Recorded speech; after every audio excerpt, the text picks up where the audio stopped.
Yo quiero empezar este debate refiriéndome a un político colombiano que en el año 2004 decía lo siguiente.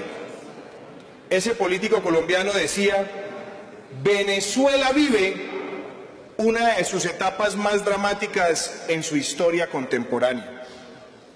La democracia ha sido secuestrada por Hugo Chávez y desde la caída de Marcos Pérez Jiménez en 1958, sus instituciones no habían estado tan amenazadas y violentadas. Y ese mismo político en el 2004 dijo lo siguiente: frente a los últimos acontecimientos no se puede seguir siendo indiferente, porque en situaciones como esta la indiferencia se vuelve complicidad. ¿Sabe cómo se llama ese político, senador Honorio Enríquez? Juan Manuel Santos publicó eso. Y uno se pregunta, ¿por qué si en el 2004 un político colombiano estaba haciendo semejantes denuncias, hoy como jefe de Estado, ante situaciones peores que las que se vivían en esa época, ha tenido una actitud pasiva, una actitud indolente y una actitud casi que cómplice o timorata? Senador Edison Delgado, en lo que va corrido del año 2017, 36 líderes de la oposición han sido asesinados en Venezuela en actos de represión, en actos donde han estado indefensos y donde se ha ordenado desde la cabeza del Estado venezolano la persecución sistemática y la represión con toda la fuerza pública.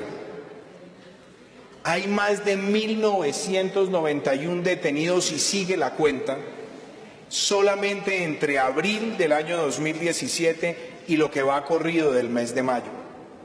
Todos en una actitud de persecución violenta ante el sano derecho de reclamar el ejercicio democrático para que el pueblo se pronuncie con respecto a la situación de su país. Y el régimen de Venezuela sigue eludiendo la necesidad de convocar elecciones como era un compromiso de tiempo atrás. Estamos viendo situaciones muy graves de tortura. Estamos viendo líderes de la oposición que están pasando por todo tipo de vejámenes, como hoy lo denunció también Carlos Vecchio. Estamos viendo una estigmatización de los opositores, la anulación de la prensa libre, la persecución a la Asamblea Nacional con todo tipo de instrumentos represivos, empezando por limitarle la capacidad de decisión soberana de acuerdo a la Constitución. Estamos viendo toda suerte de tratos inhumanos y en lo que va corrido del año hay más de 100 agresiones a los miembros de la Asamblea venezolana. Uno se preguntaría, senador Manuel, ¿usted qué haría si usted ve al vecino suyo, al que vive al lado, golpear sistemáticamente todos los días a su esposa, amarrar a sus hijos a las camas, privarles de la alimentación? Yo no creo que usted seguiría simplemente manejando las buenas formas, porque es deber ciudadano denunciar. Y en la relación de los estados ocurre lo mismo. La libre determinación de los pueblos no es una patente de corso para hacerse el de la vista gorda frente a lo que está ocurriendo en un país vecino. Y aquí estamos hablando de delitos graves, porque Colombia se unió a más de 100 países para incorporarse al Estatuto de Roma, para que no quedaran crímenes de lesa humanidad en la impunidad. Y resulta que un gobierno dictatorial, oprobioso, sátrapa, comete esos delitos de manera sistemática. ¿Y la política exterior colombiana dónde está, señora canciller? Ante todo esto que está ocurriendo, y me quiero referir a unos crímenes puntuales a la luz del Estatuto de Roma.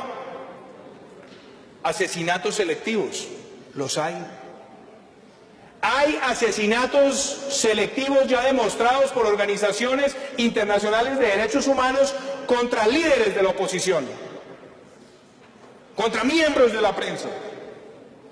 Hay exterminio.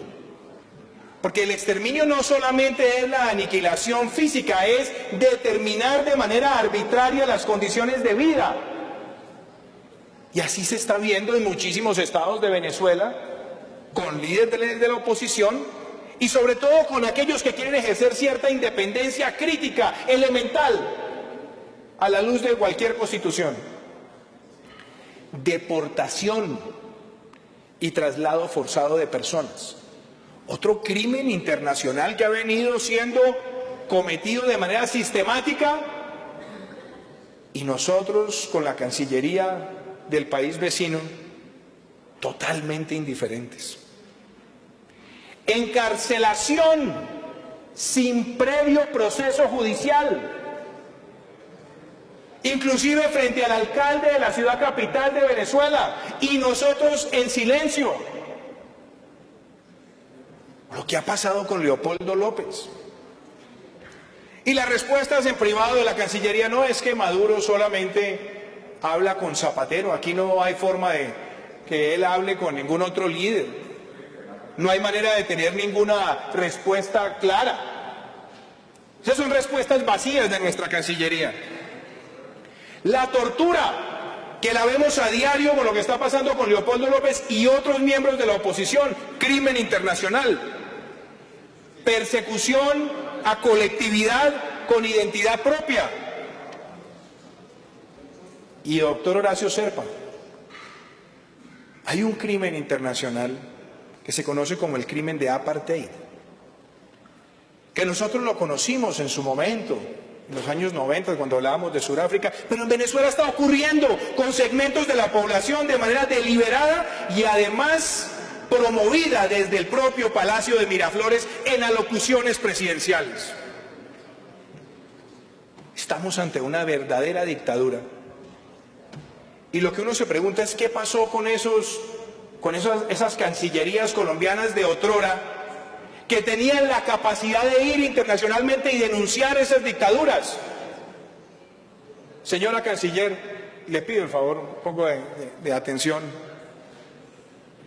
porque homólogos suyos en el pasado ante situaciones como esta no tuvieron ninguna duda en acudir de manera decidida a las instancias internacionales a denunciar esos comportamientos.